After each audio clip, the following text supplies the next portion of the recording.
Hi friends, ఏందిరాక నేనేం చేయను. జారిందా కడిగి పెట్టాలి. ఇక వంట అయితే స్టార్ట్ అయింది ఫ్రెండ్స్. మాదైతే ఇక బియ్యం అయితే ఇస్తున్నాం.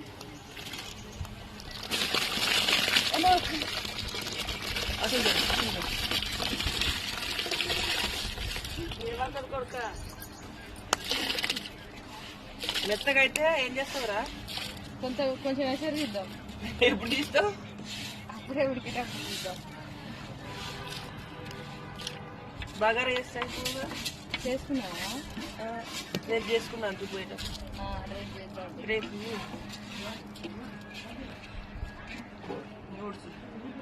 కలపాలి. కడిగిరా గంటే కడిగే పెట్టినాడా